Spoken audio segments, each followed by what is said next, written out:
வாழ்க வையகம் வாழ்க வையகம்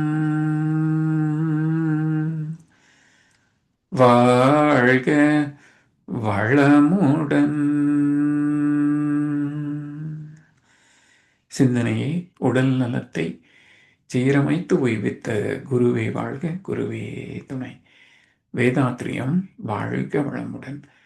இன்று வரை உலகில் தோன்றிய அனைத்து சித்தர்களும் ஞானிகளும் மகான்களும் மற்றும் வேதாத்திரிய கோட்பாடுகளை அர்ப்பணிப்புணர்வோடு அகிலமெங்கும் உணர்வாக்கி கொண்டிருக்கும் ஞானாசிரியர்களின் மதிநுட்பமும் குருவர்களோடு சூக்குமமாய் நம்மை சூழ்ந்திருந்து நாம் உய்வதற்கு துணை நிற்குமாக என்று சங்கல்பித்துக் கொண்டு இன்றைய தவ நிகழ்வை இறை வணக்கம் குரு வணக்கத்தோடு நாம் இனிதே துவங்குவோம்.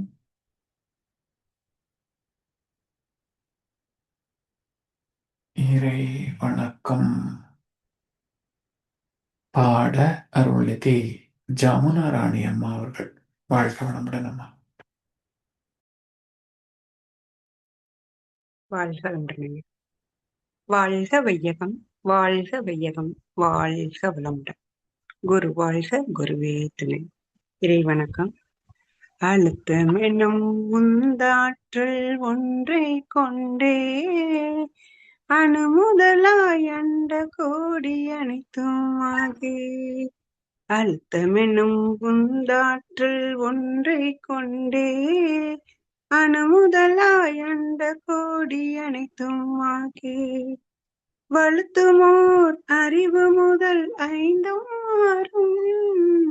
வழுத்துமோர் அறிவு முதல் ஐந்தும் மாறும். வகை வகையாம் உயிரினங்கள் தோற்றுவித்து முழு திறனுடன் காத்து முடிக்கும் மேலாம் முழு முதற் பொருளினம் அறிவாயாகும்.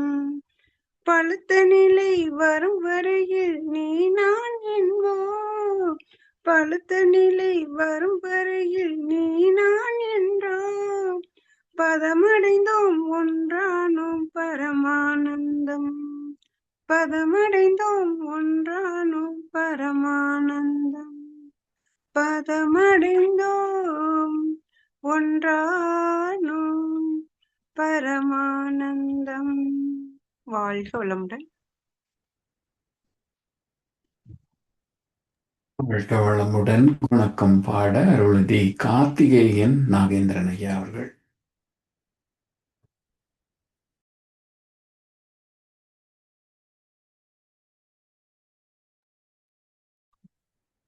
வாழ்க வளமுடன் ஐயா.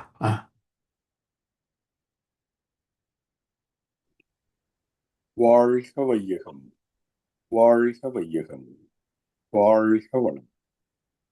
குரு வாழ்க, குருவே துணை. இறை வணக்கம்.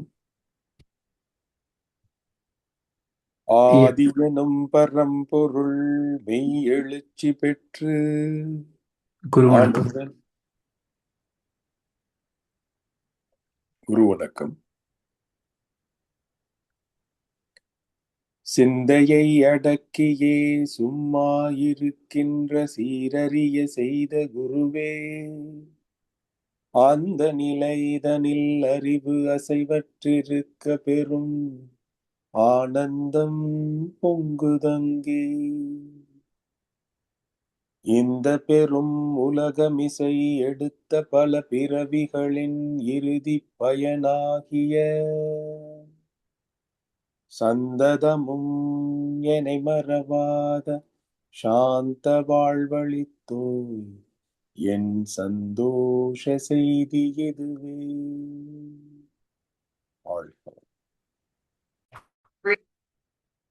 வேதாத்ரியம் வாழ்க வளமுடன். தொடர்ந்து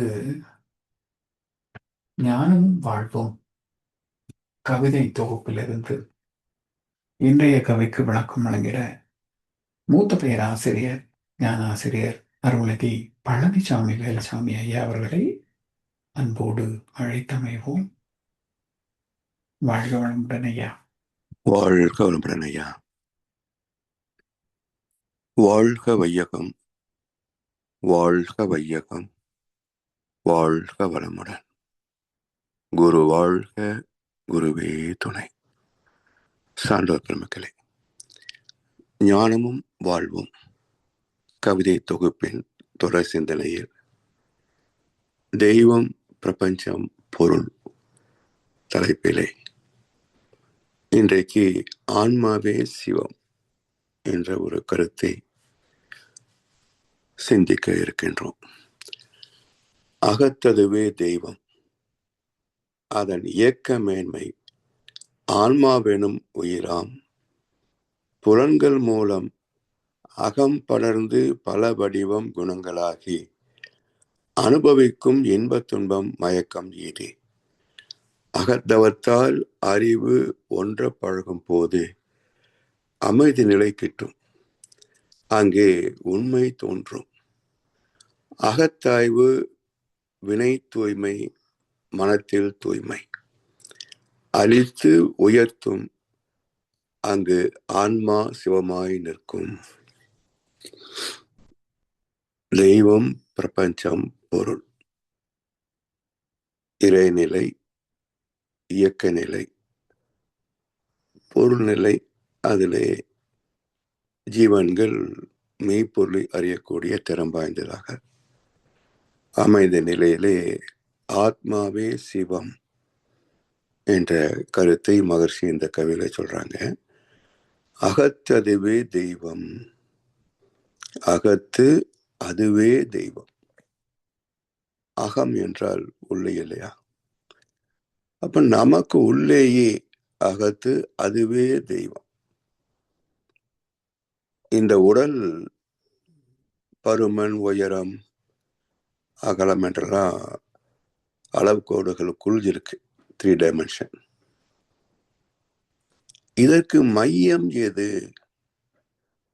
எது இந்த உடலை மையமாக இருந்து இயக்கிக் கொண்டிருக்கிறது என்று ஒரு சிந்தனை வந்தது என்றால், மையத்தில் இருப்பது இயக்கமற்ற பூஜ்யம். அதாவது மகசூர் சாமியம் சொல்வார்கள், எந்த ஒன்று சுழன்றாலும் அந்த மையம் சுழலாதாகத்தான் இருக்கும். இப்போ ஒரு சக்கரம், அது மையத்துல ஹப், அதுக்கும் மையத்துல ஆக்சில். அப்போ அந்த அச்சை மையமாக கொண்டுதான் சக்கரம் சுழல்கிறது. இப்போ ஒரு ஃபேன், மின் விசிறி சுழல்கிறது. எங்கே ஒரு கோலை வைத்தாலும் அது சுற்றி கொண்டே தான் வரும். அந்த மைய புள்ளியில ஒரு ஊசி வச்சு பாருங்க, அங்கே ஊசி சுழலாது. அப்ப எந்த இயங்குகின்ற சுழல்கின்ற ஒன்றை எடுத்துக்கொண்டாலும் அதை மைய புள்ளி சுழல்வது இல்லை.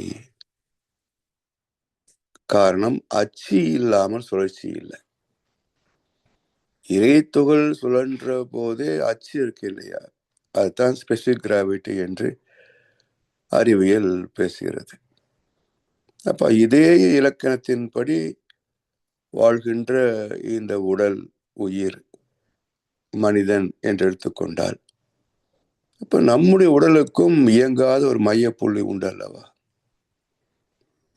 அதுதான் பூஜ்யம்.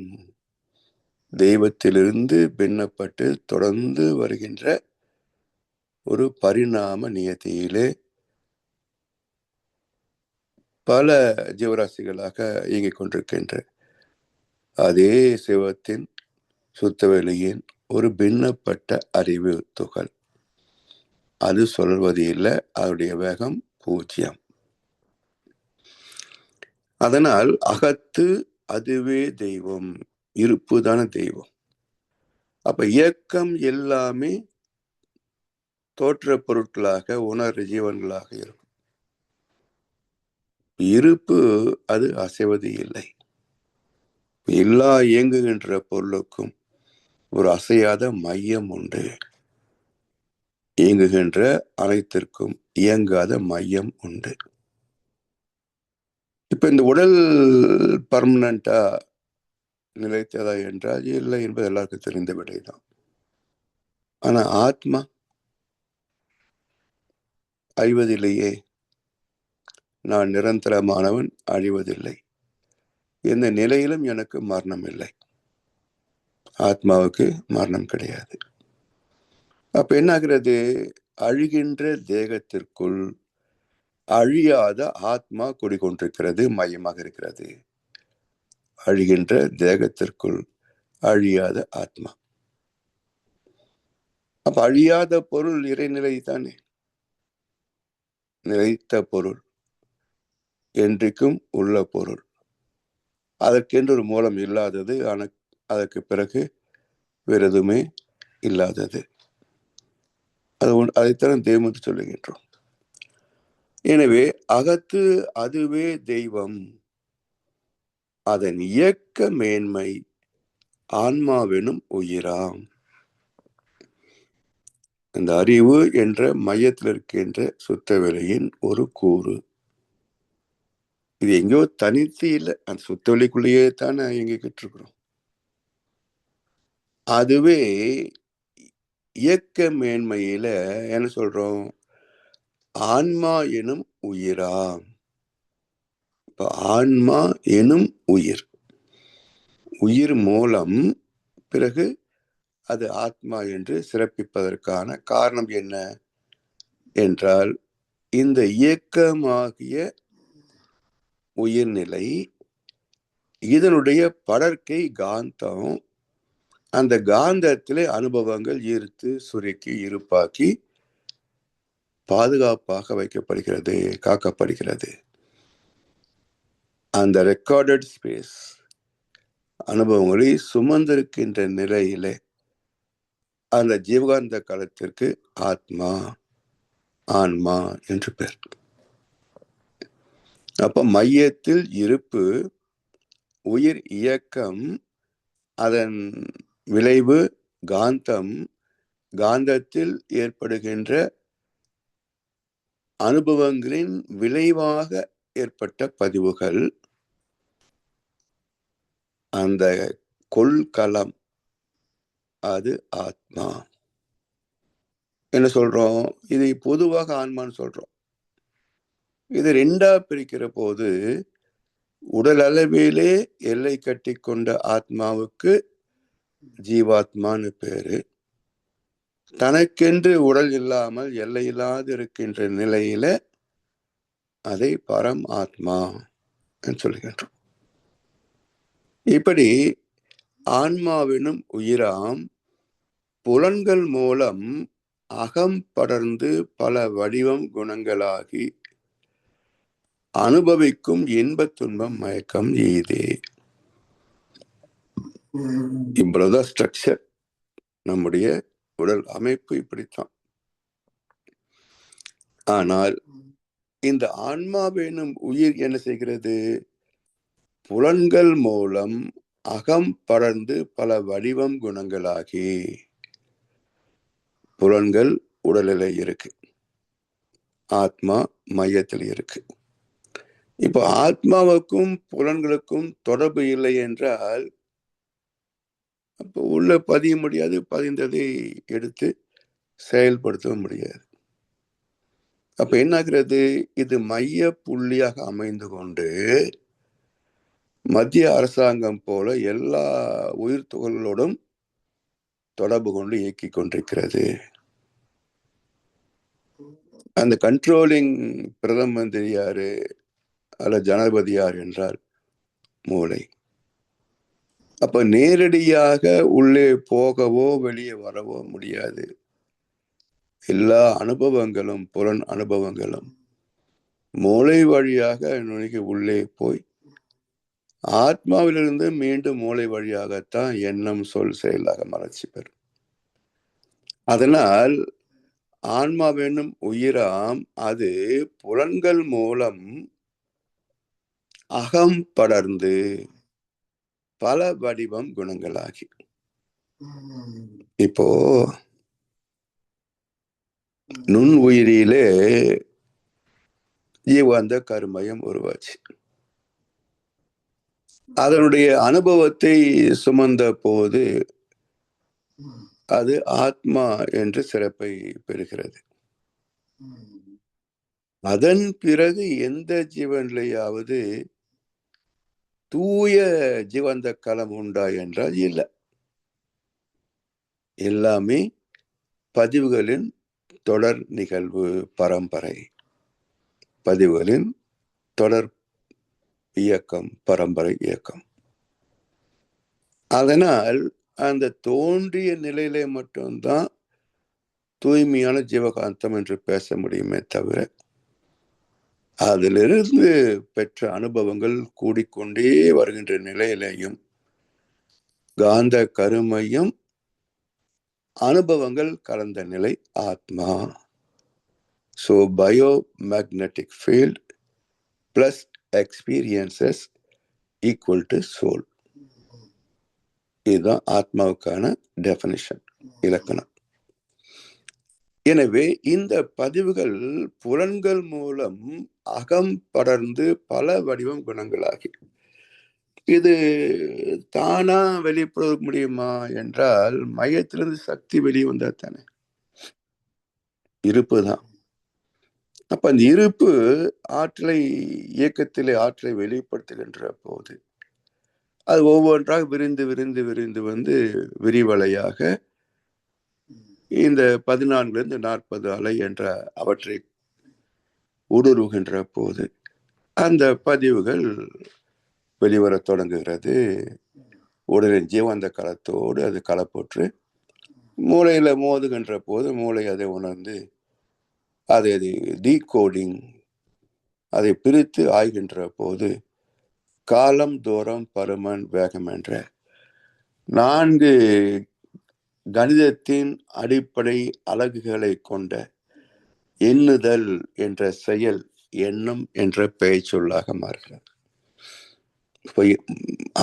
மனம் பிறக்கின்ற இடம் ஆத்மா. ஆத்மா வெளிப்படுவதற்கான காரணி சுத்தவெளி அறிவு. வெளிப்பட்ட மனம் மூளையிலே மோதினால் எண்ணம், புலன்களிலே மோதிய அதே பதிவுகளை கொண்ட ஜீவகாந்தம் மூளையின் கட்டளையிலே செயல்படுகின்ற போது அதற்கான விளைவுகளை சந்திக்கின்றோம். இன்பம், துன்பம், அமைதி, பேரின்பம். இப்படி புலன்கள் மூலம் அகம் படர்ந்து பல வடிவாம் குணங்களாகி, எத்தனை குணங்கள்! பொதுவா 6 குணம் என்றோம், கீதையில அது 3 குணம், குணத்ரய விபாக யோகம். அப்ப 3 தான் சத்வ, ரஜஸ், தமஸ். இந்த 3 தான் கொஞ்சம் விரித்து பேசுகின்ற போது 6 ஆகும். இன்னும் கொஞ்சம் விரிக்கின்ற போது 10 தலை ராவணன் 10 ஆகும். இன்னும் விரிக்கின்ற போது எண்ணற்ற குணங்களாகும். எல்லாம் ஒவ்வொன்றுடைய சப்டிவிஷன் தான். பிரித்து பிரித்து பார்க்கிற போது அது ஒவ்வொரு குணத்திற்கும் ஒவ்வொரு செயல்பாட்டுக்கும் ஒரு பெயர் வைக்கிறோம். ஆனா மையத்தில் அடிப்படையில் எடுத்துக்கொண்டால் எல்லாமே ஆன்மா என்ற ஒரு பதிவு களத்திலிருந்து வெளிப்படுகின்ற மன என்ற அந்த ஆற்றை, அந்த பதிவுகளை சுமந்து வருகின்ற ஜீவாந்த ஆற்றல்.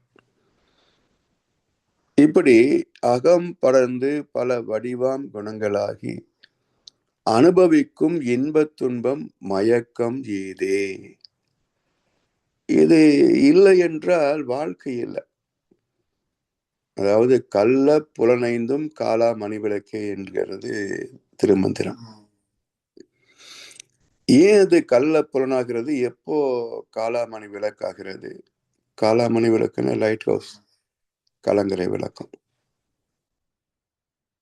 எப்போது கள்ள புலனாகிறது? கள்ள புலன்களிலே கள்ளத்தனம் கிடையாது, மனசுலதான் கள்ளத்தனம். அப்ப புலன்கள் மனதை 2 வகையில பயன்படுத்துகிறது. ஒன்று காலாமணி விளக்காக, இன்னொன்று கள்ள புலன்களாக 2 வகையில பயன்படுத்துகிறது. ஒன்று அஞ்ஞானம், மற்றது ஞானம். அஞ்ஞானம் என்பது என்ன? கண்டதே காட்சி, கொண்டதே கோலம், எடுத்தேன் கவுத்தேன் என்று எதையுமே சிந்திக்காத நிலையில இந்த செம்மறியாட்டு கூட்டம். சமுதாயம் எப்படி ஓடுகிறதோ அப்படி ஓடிக்கொண்டே இருக்கின்ற ஒரு செம்மறியாட்டு கூட்டம். இது ஏன் எதற்குன்னு சிந்திக்காது. அப்படி சிந்திக்கின்ற அறிவு இருந்திருந்தது என்று சொன்னால் ஜனத்தொகை இப்படி பெரிய இருக்காது, மூன்றாம் யுத்தத்திற்கான சூழ்நிலையும் வந்திருக்காது. இவை எல்லாமே மயக்கத்தில் இன்றைக்கும் 820 கோடிக்கும் அதிகமான மக்கள். எத்தனை பேர் தெளிந்து வாழ்கிறார்கள், எத்தனை பேர் மயக்கத்தில் வாழ்கிறார்கள். கவிஞர் கண்ணதாசன் ரொம்ப அழகா ஒரு தீர்ப்பையே சொல்றார். எங்கே வாழ்க்கை தொடங்கும், அது எங்கே எவ்வித முடியும், இதுதான் வாழ்க்கை, இதுதான் பயணம் என்பது யாருக்கும் தெரியாது என்றார். தெரிஞ்சவங்க நெக்லிஜிபிள். 820 கோடியில மனோலக்கலைய ரேஷியோ போட்டோம்னா என்ன ரேஷியோ வரும்? நெக்லிஜிபிள். அப்போ என்பது யாருக்கும் தெரியாது. தடுமாறிய பாதையிலே தான் தொடர்ந்து மக்கள் போட்டி கொண்டிருக்கின்றார்களே தவிர இந்த பாதை தவறு என்பது கூட யாருக்கும் தெரியாது. போட்டி, பொறாமை, ஏமாற்றுவது, ஏமாறுவது, ஏமாற்றுவதற்கு பயப்படுவது இல்லை, ஏமாந்து போனமே வெக்கப்படுறதும் இல்லை. இப்படி ஒரு வாழ்க்கை. அதனால் இன்ப துன்பம் என்ற மயக்கம் ஈதே, அஞ்ஞானம் ஈதே. அப்ப இந்த அஞ்ஞானம் என்ற மயக்கத்திலிருந்து ஞானத்தை நோக்கி திரும்பணும். அப்படி திரும்பி சிந்திக்கின்ற போது அது விஞ்ஞானமாகிறது. ஒரு பக்கத்துல விஞ்ஞானமாகிறது, மறுபக்கத்தில் இந்த இன்ப துன்பங்களுக்கான காரணம் என்ன என்று தேடுகின்ற போது அது ஞான மார்க்கமாகிறது. அப்ப விஞ்ஞானமும் மெய்ஞானமும் இரண்டும் இணைந்த ஒரு பாதை.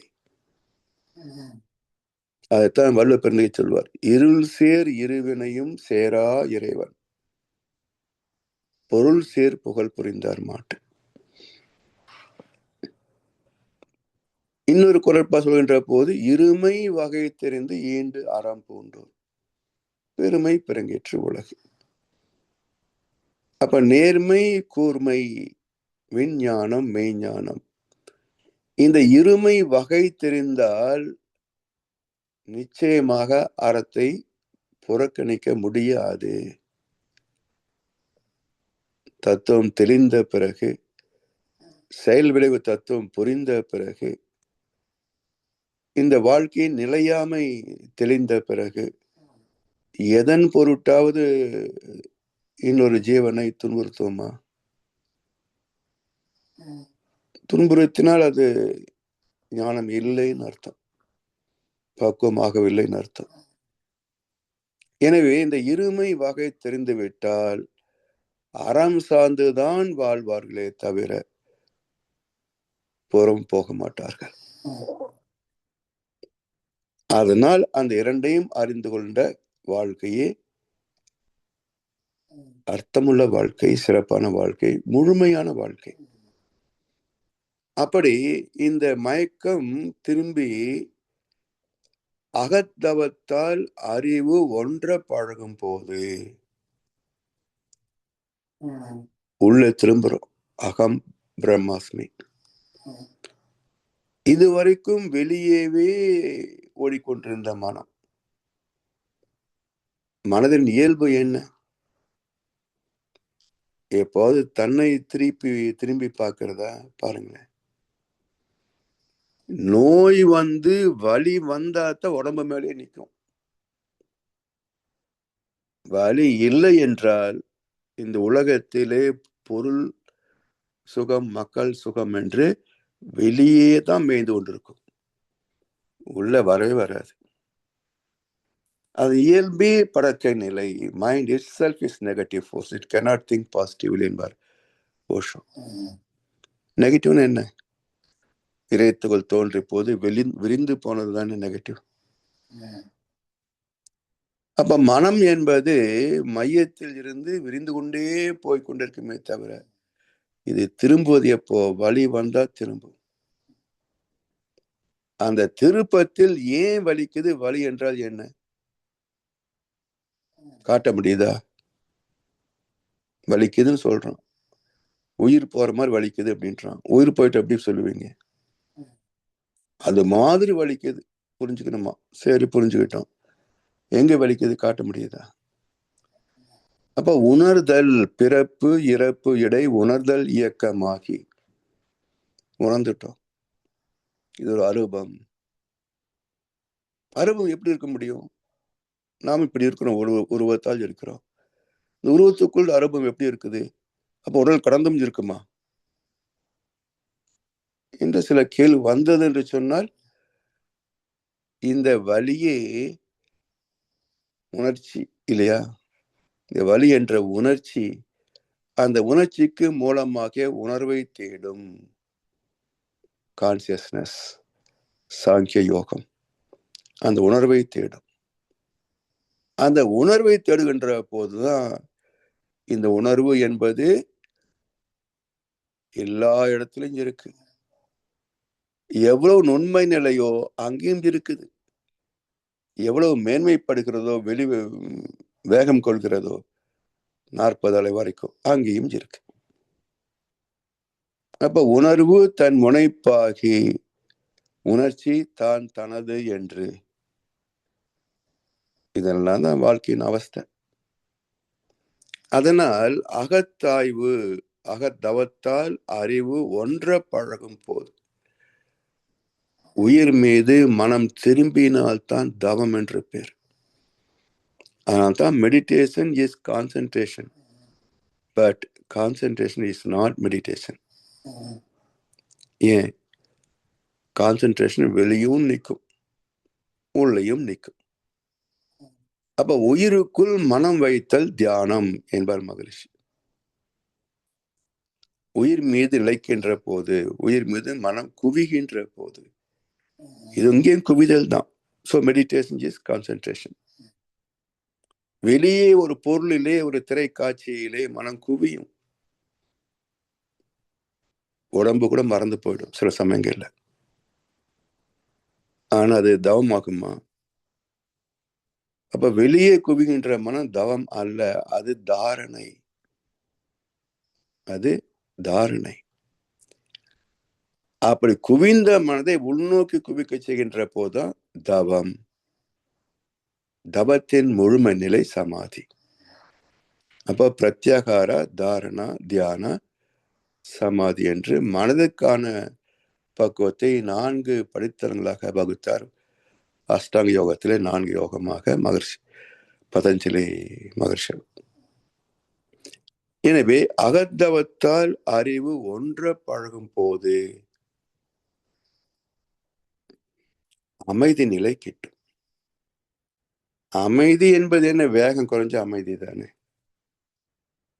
அப்ப வெளியே ஓடிக்கொண்டிருந்த வரைக்கும் 40 வரைக்கும் கூட போகும்.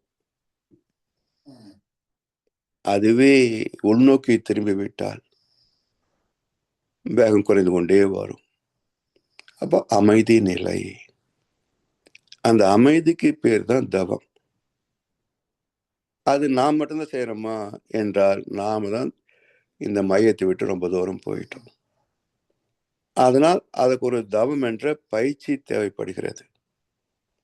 நம்மை தவிர 5 அறிவு ஜீவராசிகள் வரைக்கும் இந்த பிரபஞ்சம் முழுவதுமே தவத்தில் தான் இருக்கிறது. தவத்தில் தான் இருக்கிறது. அதனால சாமி சொல்லுவாங்க, கல்லும் மரமும் மௌன நிலையில் நின்று. எது மௌனம்? கண்டனவெல்லாம் மௌன ஒரு வெளி அதாகவே கருதி அஞ்சலி செய்குவோம். சுத்த வெளிதான் மௌனம். அப்போ ஓரறிவு தாவரமாக வந்து நின்றாலும், இல்லை ஜட பொருளாக கல்லாக நின்றாலும், கல்லும் மரமும் மௌன நிலையில் நின்று கடமை தவறாது பயனாகும் போது மனுஷனுக்கு மட்டும் என்ன வந்தது பாருங்க. புலன் கவர்ச்சி, இந்த வாழ்க்கையில் ஏற்பட்ட ஒரு கவர்ச்சி, அதிலே வந்த அஞ்ஞானம். அஞ்ஞானத்தில் பிறந்து அஞ்ஞானத்தில் வாழ்ந்து அஞ்ஞானத்திலேயே முடிந்து போகின்ற, மயக்கத்தில் பிறந்து மயக்கத்தில் வாழ்ந்து மயக்கத்திலேயே சாக விரும்பாமல் செத்து போகின்ற அவலம். கவனிச்சு பாருங்க உலகத்தை. யாருக்காவது நான் போகணும்னு ஆசை இருக்கான்னு? சாக விரும்பாமலே செத்து போகின்ற அவலம். அப்ப சாமி சொல்லுவாங்க, ஏன் சாக விரும்பல என்றால் வாழ்க்கை நிறைவாக வாழவில்லை. வாழ்க்கை நிறைவாக வாழவில்லை. வள்ளுவர் அதைத்தான் சொல்லுவார். துன்பம் அதிகரிக்க அதிகரிக்க வாழ்க்கை மீது பற்று அதிகமாகும் என்றார் வள்ளுவர். இழத்தொரும் காதலிக்கும் சூதையை போல் துன்பம் உழத்தொரும் காதற்று உயிர் என்பார் வள்ளுவர் பெருந்தகை. அப்ப யாரெல்லாம் கஷ்டத்தில் இருக்கிறான் பாருங்களேன். யாராவது தற்கொலை பண்ணிக்கிறானா? யாரும் பண்ண மாட்டான். இல்ல நடுத்தர குடும்பம், உயர்தர குடும்பம், அமெரிக்கா மாதிரி வசதியான நாடுகள், இங்கதான் தற்கொலை. இந்தியாவில் வறுமையில சிக்கிட்டு இருக்கான அவன் யாராவது தற்கொலை பண்ண செய்தி உண்டா பாருங்க? பண்ண முடியாது. எனவே துன்பத்தில் துடிக்கின்ற வரைக்கும் வாழ்க்கை மீது ஈர்ப்பு நாட்டம் இருக்குமே தவிர உயிரை விட விரும்ப மாட்டான். அதனால் அறிவு ஒன்ற பழகும் போது அமைதி நிலை கிட்டும். இதை தவிர்த்து உணர்ச்சி வேகத்திலிருந்து அமைதி நிலைக்கு திரும்பும், மோன நிலைக்கு திரும்பும், சுத்த விலைக்கு மனம் திரும்பும். தவத்தின் உச்சம் சமாதி தானே. அதுதான் அமைதி நிலை, இறைநிலையோடு ஒன்றிய நிலை. சமம் ஆதி சமாதி. ஆதி பொருளாகிய ஆதி சிவமாகிய சுத்தவெளியோடு வெளியாக மாறிய நிலையிலே வேகம் அனைத்தும் கழித்து பூஜ்யமாகவே சுத்தவெளியோடு கலந்துவிட்ட நிலையிலே அது சமம் ஆதியாக மாறுகிறது. அதனால் அமைதி நிலை கிட்டும் அங்கே உண்மை தோன்றும். அமைதி கிட்டியச்சா, துன்பத்தை தவிர்த்து இன்பத்தை துய்த்து அமைதியை எட்டிவிட்டோம். அமைதிக்கு அடுத்தது என்ன? பேரின்பம் தானே. அப்ப அந்த பேரின்பம் எதில கிடைக்கிறது? உண்மை கிட்டும்.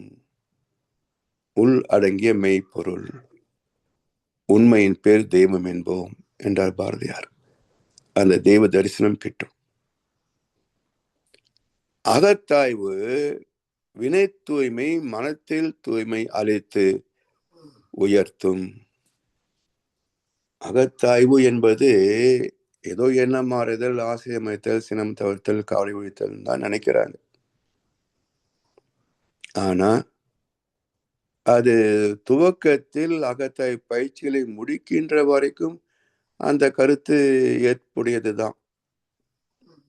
மனத்தை சீரமைத்தல் அகத்தாய்வு பயிற்சிகள் என்பது ஏற்புடையதுதான். ஆனா பிரம்மஞானம் வருகின்ற போது, ஆசிரியர் பயிற்சி வருகின்ற போது, துணை பேராசிரியர், பேராசிரியர் என்ற சேவைக்கு வருகின்ற போது அகத்தாய்வுடைய உட்பொருள் என்ன என்றால் அகம் கூட்டல் ஆய்வு. அகத்தாய்வு அகம் பிரம்மாஸ்மி, இறைநிலை. அப்ப இறைநிலையை பற்றிய ஆய்வு முதலில் தன்னை பற்றிய ஆய்விலே தொடங்கி, எண்ணம் மாறுதலிலே தொடங்கி, எண்ணம் அற்ற நிலைக்கு இருக்கின்ற இறைநிலை. எண்ணமே இல்லையெனில் ஏதும் இல்லை, எண்ணத்துக்கு அப்பாலும் ஒன்றும் இல்லை. அதான் ஆதிநிலை, அதான் அந்த நிலை. அப்படி அகத்து ஆய்வு என்பது துவக்கத்தில் அருகுண சீரமைப்பு கூட இல்லை.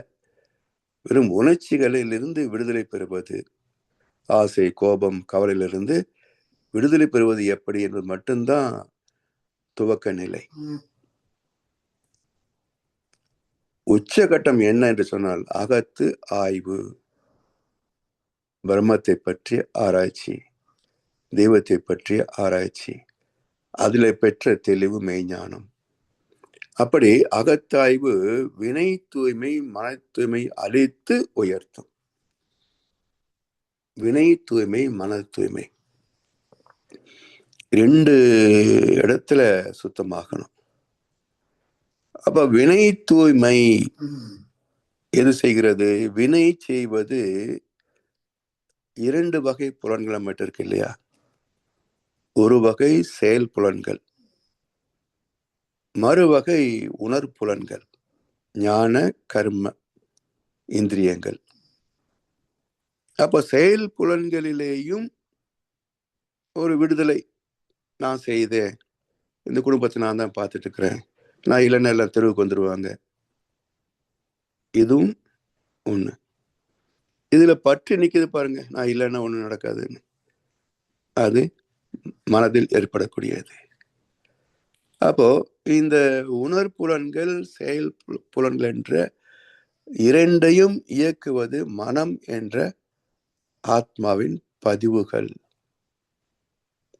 இதை புரிந்து கொண்டு இருந்து எப்படி வெளிவருவது என்ற ஆராய்ச்சி தான் அகத்து ஆய்வு. அப்படி இருந்து வெளிவந்து விட்டால் செயல் தூய்மை மன தூய்மை அடிப்படை, அதன் வெளிப்பாடு விளைவு வினை தூய்மை. அப்ப மன தூய்மையும் வினை தூய்மையும் பெற்றுவிட்டால் தூய்மையாகிய சுத்த வெளியை அறிகின்ற தகுதியை பெற்றுவிடுகிறோம். சுத்த வெளி அனுபவமாக உணர முடிகிறது. எனவே அகத்தாய்வு வினை தூய்மை மன தூய்மை அழித்து உயர்த்தும். அங்கு ஆன்மா சிவமாய் நிற்கும். அங்கு ஜீவனே சிவனாக நிற்பான். அதாவது சவம் எழுச்சி பெற்ற சிவம், இருப்பு எழுச்சி பெற்ற சிவம், நீண்ட பரிணாமத்தில் வந்த ஜீவன். அப்ப சவம் சிவம் சீவன். தெல்ல தெளிந்தார்க்கு ஜீவன் சிவலிங்கம். கள்ள புலனிதும் காலமணி விளக்கு. அப்போ இந்த புலன்களை இயக்குகின்ற மனம், மனம் தூய்மை பெற்றுவிட்டால் வினை தூய்மை. வினை தூய்மை பெறுகின்ற போது உயிரினுடைய உணர்வு, உயிர் உணர்வு அல்லது உயிரை பற்றிய ஒரு அனுபவம். அப்ப தெல்ல தெளிந்தார்க்கு ஜீவன் சிவலிங்கம். இப்ப ஜீவனிலேயே சிவலிங்கம், சிவனை காண்கின்ற போது இப்போ எங்க போக போறான்? உள்ளம் பெருங்கோவில், ஊனுடம்பு ஆலயம். இந்த பிரபஞ்சத்திலேயே எது மிக பெரியது என்றால் உள் அடங்கிய மெய்ப்பொருள், உள்ளம் பெரும் கோவில், ஊன் உடம்பு ஆலயம். இந்த உள்ளம் எங்கே மையம் கொண்டிருக்கிறது? எங்கே வாழ்ந்து கொண்டிருக்கிறது? இந்த சதையால் ஆன உடம்புக்குள்ளே தான் வாழ்கிறது. இந்த உடம்பு செத்து போச்சுன்னா அங்கே இருக்குமா? முடியாது. அதனால் ஆலயம் என்றால் தெய்வம் இருக்கின்ற இடம். அப்ப அந்த தெய்வம் இருக்கின்ற ஆலயத்திலே உள்ளம் பெரும் கோயில், ஊனுடம்பு ஆலயம். இதுல பாருங்க, கோவில் ஆலயம் 2 சொல், 2 ஒண்ணுதான் புரிஞ்சு வச்சிருக்கணும். பொதுவாக மக்கள் கோவில் என்றாலும் ஆலயம் என்றாலும் ஒண்ணுதான். கோயில் கோவில் எது? அதிகாரம், அரசு, ஆட்சி, நிர்வாகம், இதெல்லாம் சரி, இவ்வளவு பெரிய பிரபஞ்சத்தை இயக்கி கொண்டிருக்கிறதே, அதை விட பெருசு எது இருக்கு? இல்லை. அதனால் ஒவ்வொன்றுக்குள்ளும் அடக்கம் பெற்று பெரும் கோவிலாகின்ற உள்ளம், அது எங்கே இருக்க முடியும்? இந்த ஊன் உடம்பு ஆலயம், ஆன்ம லயம் ஆலயம். அந்த அந்த உள்ளத்தோடு இந்த மனம் லயமானால் அது ஆலயம். உள்ளம் பரமாத்மா, உடம்புக்கு மூலம் ஜீவாத்மா. இந்த ஜீவாத்மா பரமாத்மா இணைகின்ற போது, லயம் ஆகின்ற போது அது ஆன்ம லயம் ஆலயம். அப்ப ஆலயம் என்பது புறத்தே நிகழ்வது அல்ல, அந்த லயம் அகத்தே நிகழ்வது, நமக்குள் நிகழ்வது. இதற்கான ஒரு பயிலரங்கம், பயிற்சி கூடம், அதுக்கும் அதே பேர் வச்சாங்க, ஆலயம். இந்த கோயில் எனக்குள்ள மட்டும்தானா? இந்த உலகத்தையே ஆண்டு கொண்டிருக்கின்ற இறைநிலை அதுவே தான் நம்மகிட்டே இருக்குது. அதனால் உள்ளம் பெரும் கோயில், ஊன் உடம்பு ஆலயம், தெல்ல தெளிந்தார்க்கு ஜீவன் சிவலிங்கம், கள்ள புலனைந்தும் காணா மணிவிளக்கு. அந்த அருட்பெரும் ஜோதியை அதை எட்டக்கூடிய விளக்காக இருக்கின்ற, கலங்கரை விளக்காக இருக்கின்ற அறிவை இந்த கள்ளப்புலன்கள் அறிய முடியாது. இவற்றை திருத்தினால்தான் அறிவதற்கான யூட்டர்ன், திருப்புமுனை பயணம் அமையும். அதற்கு ஒரே வழி, நம் கடமை அறவாழ்வின் நாட்டத்தை சிறக்கட்டும் என்று சொல்லி வாய்ப்பளித்த செவிமடுத்த அனைவருக்கு நன்றி பாராட்டி இந்த உரையை நிறைவு செய்கின்றோம். வாழ்களமுடன், வாழ்களமுடன், வாழ்க வையகம். அருமை ஐயா, மிக்க நன்றி. சிவனே சிவன், வாழ்க வளமுடன். தொடர்ந்து மகான் கவிகளுக்கு சிறப்பாக விளக்கம் வழங்கி நம்மை வழி நடத்தி கொண்டிருக்கும் மூத்த பேராசிரியர், ஞானாசிரியர் அருள்நிதி பழனிசாமி வேலுசாமி ஐயா அவர்களும் அவர்தம் அன்பு குடும்பத்தினரும் அருட்பேராற்றல் கருணையினால் உடல் நலம், நீளாயுள், நிறை செல்வம், உயர் புகழ், மெய்ஞானம் ஓங்கி வாழ்க வளமுடன், வாழ்க வளமுடன், வாழ்க வளமுடன். நன்றிகள் ஐயா. வாழ்க வளமுடன் ஐயா. நன்றிகள். பாடல்கள் பாடி நிறைவு செய்யும் தருணம். வேதாந்த பாடல் பாட அருள்நிதி ஜானகிராமன் ஐயா அவர்களும், பிரம்மஞான கவி பாட அருள்நிதி நீமா சுரேஷ்குமார் அம்மா அவர்களும், உலக நல வாழ்த்து பாட அருள்நிதி சூர்யாம்மா இல்லை, சரி, உலக நல வாழ்த்து பாட அருள்நிதி பாடுறீங்களா? பாடுங்க. அருள்நிதி தாரகேஸ்வரி அம்மா. வாழ்க வளமுடன்.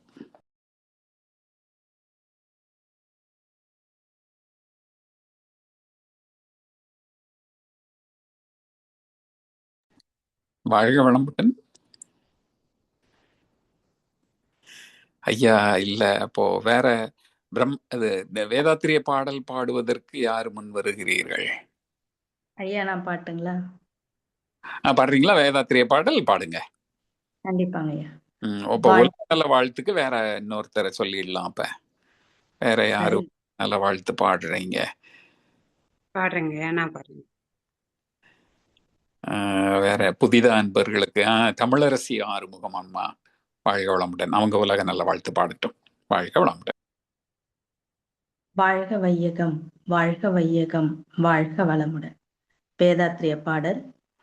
போரில்லா நல்லுலகம், பொருள் துறையில் சமநீதி, நேர்மையான நீதிமுறை, நிலவுலகுக்கோர் ஆட்சி, சீர் செய்த பண்பாடு, சிந்தனையோர் வழிவாழ்வு, சிறப்புணர்ந்த பெண்மதிப்பு, தெய்வ நீதி வழிவாழ்தல், தேர்திருவிழா தவிர்த்தல், சிறுவர்கட்கே விளையாட்டு, செயல் விளைவு உணர்கல்வி, சீர்காந்த நிலை விளக்கம், பார் முழுதும் உணவு நீர் பொதுவாக்கல், பல மதங்கள் பல கடவுள் பழக்கம், ஒழித்து உண்மை ஒன்றை தேர்ந்திடுதல். வாழ்க வளமுடன். வாழ்க வையகம், வாழ்க வையகம், வாழ்க வளமுடன். குரு வாழ்க, குருவே துணை. இறைவெளியே தன்னிருக்க சூழ்ந்தழுத்தும் ஆற்றல், இதன் திணிவு மடிப்புவில சுழலும் நுண்மின்னாம். நிறைவெளியில் விண் சுழல நெருக்குகின்ற உரசல், நிலைவெளியில் எழுப்புகின்ற நேரலைகள் காந்தமாம். மறைபொருளாம் காந்தம் தன் மாத்திரைகள் ஐவகை, மலைக்காதீர்வின் கூட்டம் மாபூதம் ஐந்துமாம். முறையாய் அக்காந்த அலை மனமாம் உயிருடல்களில் மதி உயர்ந்தே உண்மை பெற மா பிரம்ம ஞானமாம், மா பிரம்ம ஞானமாம். நன்றிகள் ஐயா. வாழ்க வளமுடன். வாழ்க வளமுடன். உலகமெல்லாம் பருவமழை ஒத்தபடி பெய்யட்டும், உழவரெல்லாம் தானியத்தை உவப்புடனே பெருக்கட்டும், பல தொழில்கள் புரிகின்ற பாட்டாளி உயரட்டும், பகுத்துணர்வில் தொகுத்துணர்ந்து பண்பாட்டை உயர்த்தட்டும், கலகங்கள் போட்டி பகை கடந்தாட்சி நடக்கட்டும், கல்லாமை கடன் வறுமை கலங்கங்கள் மறையட்டும், நலவாழ்வை அளிக்கும் மெய் ஞான ஒளி வீசட்டும், நம் கடமை அறவாழ்வின் நாட்டத்தே சிறக்கட்டும், நம் கடமை அறவாழ்வின் நாட்டத்தே சிறக்கட்டும். வாழ்க வையகம், வாழ்க வையகம், வாழ்க வளமுடன். நன்றிகளையா. வாழ்க வளமுடன். இன்றைய தவத்திலே கலந்து கொண்ட அன்பர்கள், தவத்தை வழிநடத்தியோர், நற்சிந்தனை வழங்கியோர், பாடல்கள் பாடியோர் அனைவரும் வாழ்க வளமுடன். அவர்களின் அன்பு குடும்பம், அவர்களின் உடல் நலம், மனவளம், பொருள் வளம், அருள் தொண்டு, ஆன்மீக தொண்டு வாழ்க வளமுடன், வாழ்க வளமுடன், வாழ்க வளமுடன். இத்துடன் இன்றைய காலை தவம் நிகழ்வு நிகழ்வோடும் இனிதே நிறைவு பெறுகிறது.